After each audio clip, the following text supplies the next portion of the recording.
Normally, when assessing and analyzing the quality of a musical album, or really any piece of art, you look at how successful the artist was in doing what they were trying to do. You look at their talent, their technical abilities, the overall quality of the production and songwriting. But for Farrah Abraham's first and only album, My Teenage Dream Ended, none of these criticisms even remotely apply. Permanent, not permanent. Love me, permanent. Hello, my name is Kador, and today I'm going to be reviewing and doing an in-depth analysis on what I consider to be the greatest outsider music ever made. Now, outsider music, for those of you who are unfamiliar with that term, is derived from the term outsider art, which essentially refers to any kind of art that's created by someone who is not artistically trained or technically proficient or skilled in what they're doing. But because of their unconventional approach, they create something that's totally different from what normal people would associate with, good art.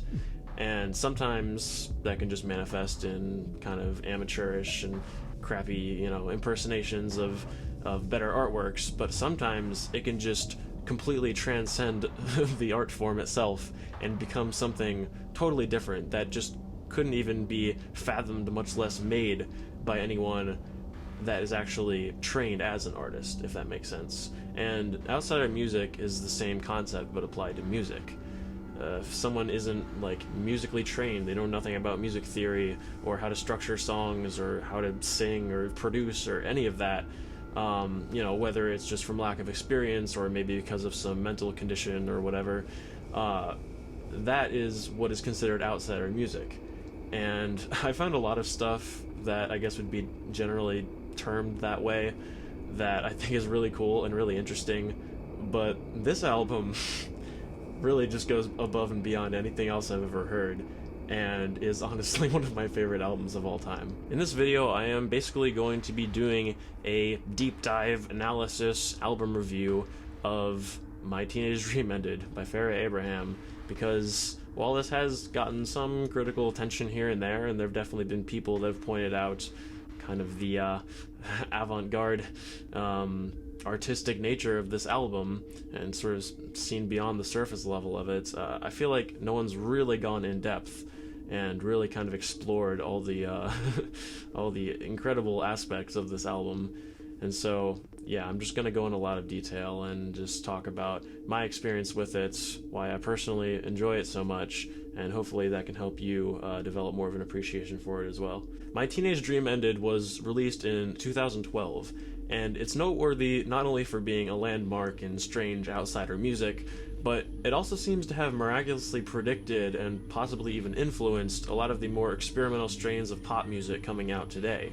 I can see a direct line of evolution from this album to the likes of Charli XCX, Sophie, the whole PC music label, and the so-called deconstructed club music that's become increasingly popular within the last couple years. But before getting into the actual music here, it's important to know some background on Farrah Abraham herself, because she's got a pretty interesting story even outside of her music. Farrah was born in 1991, and she originally got attention and some slight popularity from being on the kind of reality TV show 16 and Pregnant, as well as the spin-off show Teen Mom, which of course she was both of those things. At the time, her mother refused to allow her to get an abortion, so she had to go through with having this kid, and her boyfriend at the time, the father of her child, actually died in a car crash before her child was even born.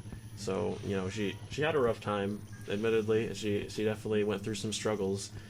And she basically decided to write a memoir, a book, kind of detailing her early life struggles.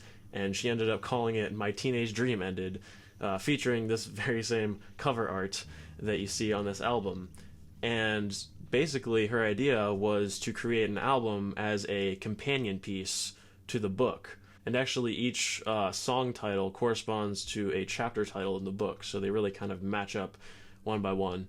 And I admittedly haven't actually read the book, but I feel like it almost makes this album even more bewildering and fascinating, and I feel like, I don't know, maybe some some interesting secrets would kind of be spoiled in a way if I read the book. I'm not sure. I mean, maybe it would enhance the experience too, but I couldn't find a copy of it, and I don't really feel like buying it. So, yeah, I don't exactly know what's in the book, but I just know it kind of matches up with the album like this. So this concept started when she met Frederick M. Cuevas, who was just doing kind of audio work, like dubbing and that sort of thing for the show 16 and Pregnant. That's how he met, or that's how she met him. And she basically decided that she wanted to work with him to create an album. Now, Mr. Cuevas had never really made electronic music before. He had never really like created his own music. He had just kind of worked with audio for, you know, the TV show. And so this was an entirely new venture for him. He just really wasn't experienced at all. And as far as Farrah's side of things, her lyrics were essentially just diary entries, like just stuff she wrote down, very almost embarrassingly personal stuff. And she really made no attempt at structuring them into actual rhythmic or rhyming lyrics that, you know, fit the music.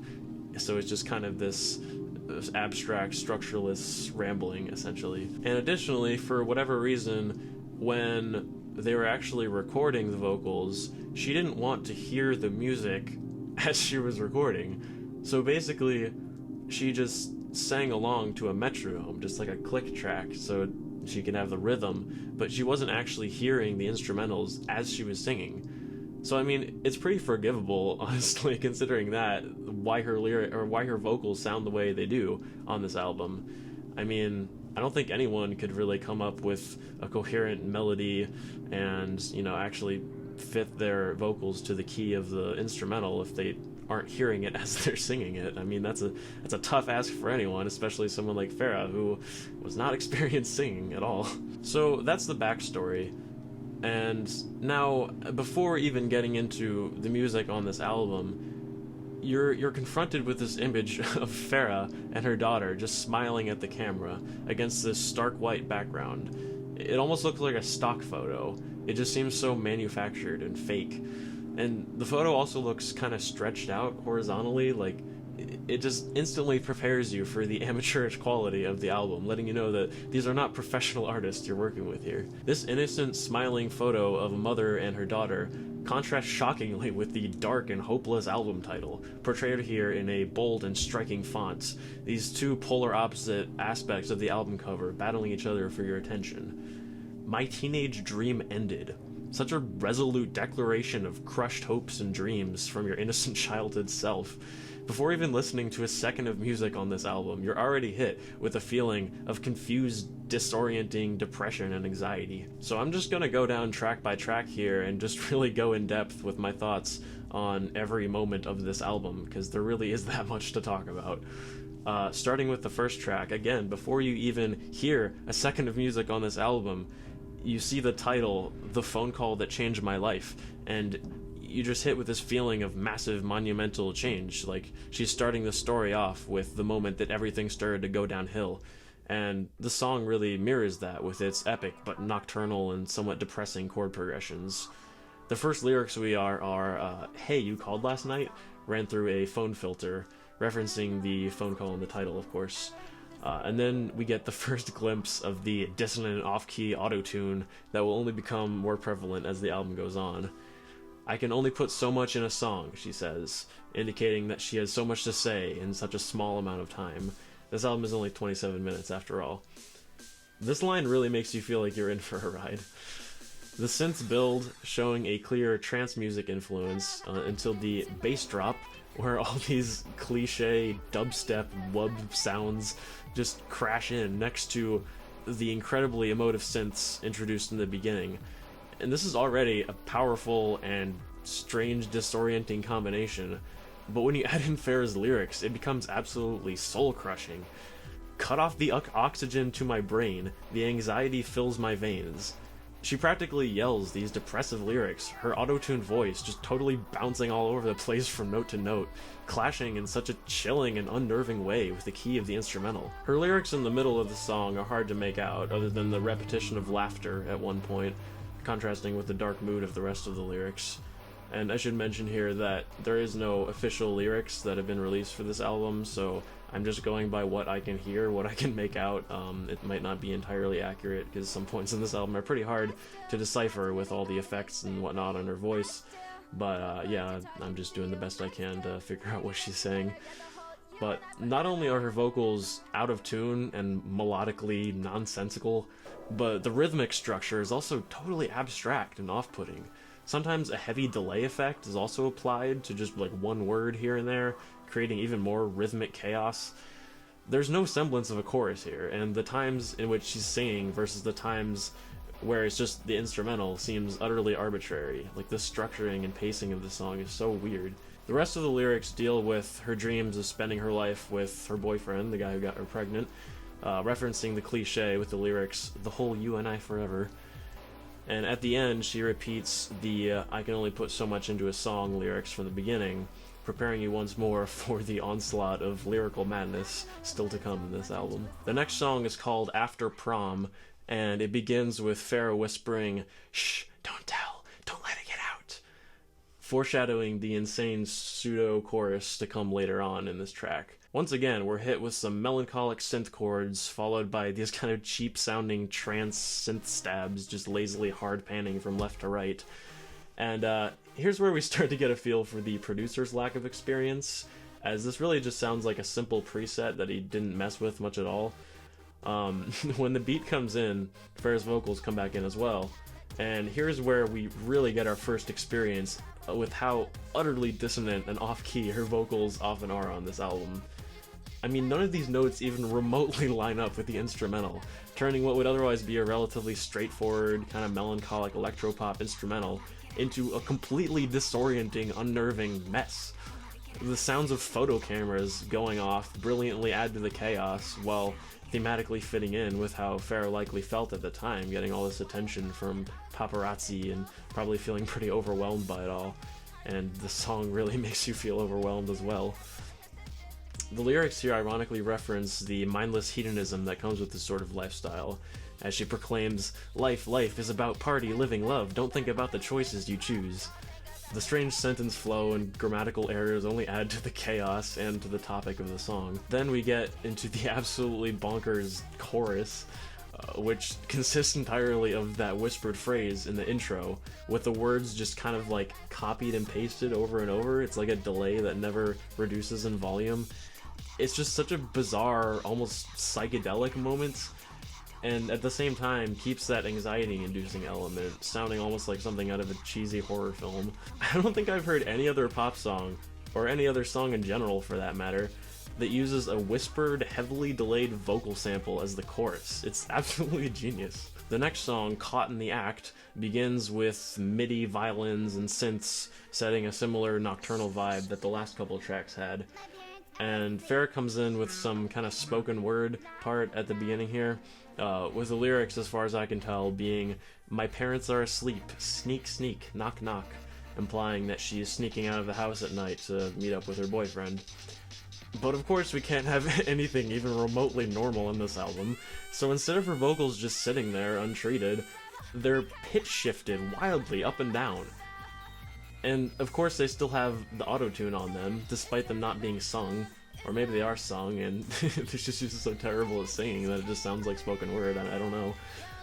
But these pitch-shifted vocals are simultaneously hilarious and deeply unsettling, and it just boggles my mind how anyone could even come up with the idea to do this, much less implement it in the final cut.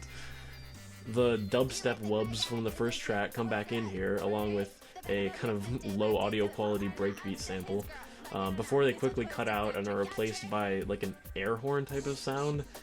And then everything just crashes back in with a beat and with Farrah's singing sounding out of tune and intrusive as always. Her vocals are doubled, dissonantly harmonized, randomly delayed. All these effects and editing just adding to the mind-numbing mayhem of this part of the track. Again, the vocals parts seem to have no apparent structure relative to the track as a whole, and she just kind of stops singing at one point and lets the instrumental just keep on going for a while. It's so bizarre. Then there's this almost rapping bit where she sounds more like sassy and valley girlish than ever. I guess I didn't really touch on that yet, but her vocals throughout this thing sound like some cliche, bratty, annoying girl on a sitcom or something. Like, she just presents such an obnoxious, unlikable character portrait on here. It's like the opposite of what you're supposed to sound like on a personal, confessional, emotional album, like what she was trying to go for here.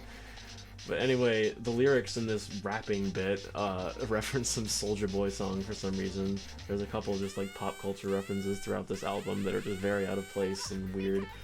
And the song ends by repeating the same bizarre pitch-shifted vocals from the beginning, including the line, "Is this love really worth it?" showing some hesitancy in this romance that would ultimately change her life in a big way. The next track, "Without This Ring," is where the producer's ineptitude becomes painfully obvious. It centers around this ominous piano loop, but other elements such as strings, acoustic guitar, and eventually electronic beats and bass are added as the track progresses. The acoustic instrumentation clearly just consists of MIDI-controlled samples, giving the whole track a very cheap and somewhat mechanical kind of vibe. There's nothing natural or earthly about this. And additionally, the mix clips and distorts a lot throughout the song, which I'm sure wasn't intentional. Despite all this, Without This Ring actually manages to sound quite lush and beautiful, and never loses its emotive edge. Really, this is the closest the album has come so far to sounding like halfway decent pop music, as Farrah's vocals, while still absurdly auto-tuned and out of tune, actually managed to stay somewhat in key with the instrumental. And this results in the song being not quite as insane and engaging as the previous ones, but it's still got a thoroughly captivating atmosphere that really keeps the feel and the momentum of the album going. Lyrically, the song is a bit more complex and interesting than the songs preceding it, I would say, alternating between mature and poetic introspection, such as, "I don't want to make mistakes, I still need to make more mistakes," and then going back to more childish, straightforward vocabulary, like when she talks about high school drama and says stuff like shoulda, coulda, woulda.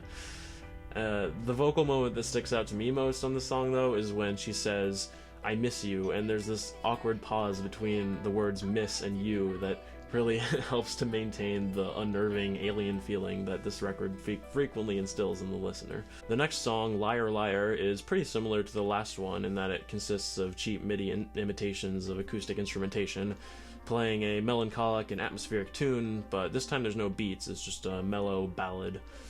The chorus, or the main motif here, is Farrah repeating, we're fighting not," with reverb arbitrarily applied and taken away from her vocals. Despite the kind of silly lyrics, I think this part is really infectious and memorable, and I suppose it does portray the struggles of relationships from a teenager's perspective pretty well. The lyrics that really stand out to me here, though, are when she mentions that bittersweet candy doesn't even melt in our mouths, just because it's one of the most cryptic and poetic lyrics on the whole album. I really have no idea what it means, but somehow those words just resonate with me emotionally. It's hard to describe. This song is maybe the most straightforward and the least weird on the album, and it goes on for a bit too long without much progressions, so for those reasons it's probably my pick for least favorite track, but there's still a lot to love about it. And after the relatively underwhelming Liar Liar, we get this absolute banger of a track, Unplanned Parenthood. It starts with these filthy dubstep-influenced bass noises, paired with Farrah's rhythmically and melodically abstract vocal ramblings about pregnancy and her dysfunctional relationship, just these two separate elements side by side. And soon a hard-hitting dance beat kicks in and the song really gets going. Her vocals are run through a strange filter occasionally, most noticeable in the chorus, which is honestly one of the most gleefully demented things I've ever heard. Not only is it filtered so that it sounds like it's coming from some drowning robot, but the melody here is just so utterly strange that it comes full circle and becomes extremely catchy. It helps that the lyrics here are memorable and fun, or rather like the sound of them are, as the individual words are somewhat hard to make out. But as far as I can tell, it's permanent, not permanent. Love means permanent. I really can't stress enough how much this chorus melody is just the antithesis of everything you're supposed to do with pop music. I've never heard a series of notes placed in this type of sequence in like any other song before in any genre, I think. And it's clearly not entirely random because it's the chorus. She repeats it the same way multiple times. Towards the end of the song, a catchy synth melody comes in before the track closes with Farrah saying, "Let's set the tone," followed by a sample of like a dial tone from an old phone. This is one of the few moments on the album where a genuine sense of humor that doesn't feel totally culturally alienated comes in. Which I suppose is nice for grounding the album in reality a little bit, but it is somewhat worthy of an eye roll. The next song, Searching for Closure, begins with the sound of a heartbeat, although there are like 3 distinct impulse sounds at play here, which when there's generally only 2 in an actual heartbeat, so I'm not really sure what's being sampled here, but that's what it's supposed to sound like anyway. Regardless, this leads into a surprisingly nimble and sophisticated piano passage, so much so that I'm convinced that it has to be a sample, in which case the majority of this track is based on the piano playing talents of some other uncredited individual. But the heartbeat cuts off abruptly as the piano continues, and strings and Farrah's vocals are added into the mix, creating a beautifully depressing soundscape. This is probably the most traditionally good song on the album, in the sense that the production is generally error-free, and Farrah actually sings in key and in tune with the song for the most part. Really, the only thing that keeps the outsider vibes going here is the stilted and awkward vocal delivery, complete with strange pauses in between words, maintaining a subtly unnerving atmosphere. Lyrically, this song deals with the death of her boyfriend, and while most of the lyrics are admittedly somewhat generic and not too interesting, there's one bit that really hits me hard, which is, "I love you, we're finally at peace, no one will get between us anymore." She's saying that him dying was the only way for their fighting to really end, and the only way for them to truly be together without their parents or anyone else getting in the way.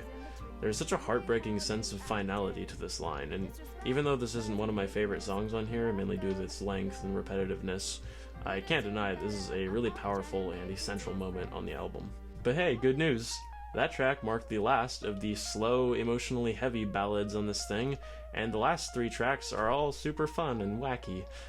On My Own is characterized by this infectious synth line that runs throughout it, and near the beginning this breakbeat sample fades in for just a few seconds, only to be abruptly cut off and to come in a while later. Just another example of bizarre structuring on this album. The other noteworthy thing about this song is that the entire thing basically repeats itself halfway through, lyrics and all, so that you're literally listening to the same short song just twice in a row. Thankfully, the song has just enough satisfying production and off-kilter Farrah charm to it to make this repetition no problem whatsoever. Lyrically, this song deals with Farrah having her child and raising her on her own. Pretty straightforward lyrics here, but I'd say the highlight is when she proclaims, "My hopes have dropped, my sadness flares, my anger is my power, my heart just stares." So the next song is called The Sunshine State, and it is probably my pick for favorite track on here. Despite being one of the shortest songs on the album, it manages to pack so much absolute chaos into such a small amount of time, while still maintaining thematic cohesion, that it's honestly mind-blowing. This song begins with some short spoken word, with Farrah declaring that her initials are FLA, which she then proceeds to tie into Florida's abbreviation, Florida being the Sunshine State referenced in the title. So I guess this song is about partying in Florida, or any similar tropical vacation destination, but the way she goes about this topic is just genuinely insane. Initially, there's a pretty straightforward and innocent trance-like build-up, nothing too noteworthy, but when the beat kicks in, all hell breaks loose. Just beats and synths pounding away as Farrah's voice is haphazardly sprayed all over the track in undulating rhythms that keep going in and out of sync with the beat. A plethora of effects are randomly applied to her voice here, including filters, delays, reverbs, and record scratch style downward pitch shifts. This section only goes on for a few seconds, but it's definitely one of the most jam-packed, chaotic few seconds I've ever heard. The next section of this song is just as incredible, as for a while all you hear are these heavy, loud stabs of synth bass, along with Farrah robotically chanting, "FLA, appeal to me." It's actually borderline industrial music, and just so out of place with everything else going on, not only with this song, but with the album in general. This leads into another fast-paced lyrical assault, and I'm just gonna read the whole thing to you here as best as I can decipher it. Island hoppin', fantasy to wonder, palms, waves, seashells and flowers, guys, parties, drinks, flowin', endless money, keep it going. These lyrics so brilliantly depict the overindulgent hedonistic lifestyle that Farrah seems to be drawn to, while maintaining what I feel is a sense of comedic irony about the whole thing. The fast-paced, overwhelming chaos of the track perfectly fits in with the mindless partying that's being described in the lyrics. And as if that wasn't enough madness for one track, the next thing that's introduced is an acid house-style synth line, building up into another set of vocals and synths, but this time keeping the heavy bass stabs. In fact, the beats in the first section of this track never really come back, like the producer just forgot he even made them or something. Finally, the track ends by fading into a kind of generic tropical sounding guitar tune. This song, more than anything else on the album, really requires multiple listens to completely digest, as the first time you hear it will likely just pass by in a flurried haze without much in the way of memorability. But there is so much to unpack here. I've listened to it dozens of times, and I still find new things on each repeat listen. And we're here, the final song on the album, and one whose title definitely fits its placement. Finally getting up from rock bottom sounds like a triumphant ending, hitting your lowest point and starting to work your way back up. A new beginning, a new life. But about the music, this is definitely the most aggressive and hard-hitting song on the album, kicking in right away with a heavy dance beat and grimy synth stabs. Farrah starts by saying what sounds like dude with a bunch of delay in her voice. I have no idea how to interpret that, it's just weird.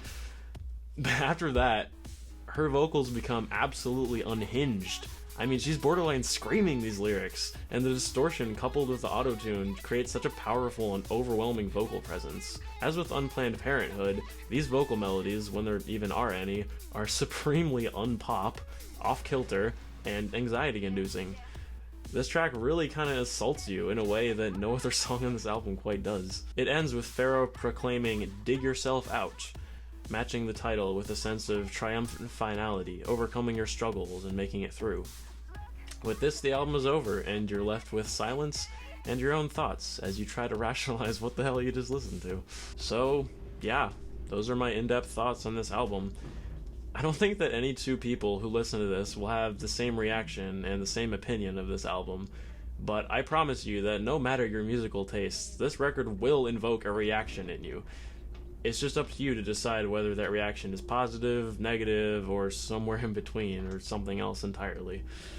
For me, this record was so bizarre and fascinating that it just thoroughly gripped my attention and had me coming back again and again to try and make more sense of what it was and what I personally thought of it.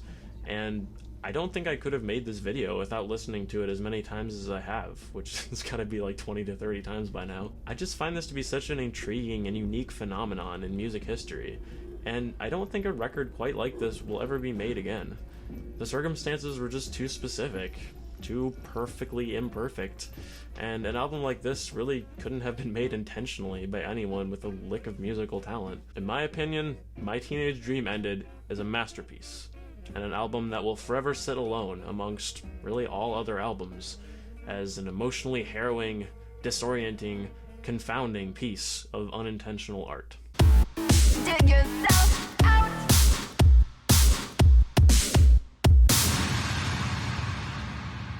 So yeah, that was my video, my review analysis sort of thing of this album. Thank you for watching. This isn't necessarily going to be like a regular thing on this channel anymore.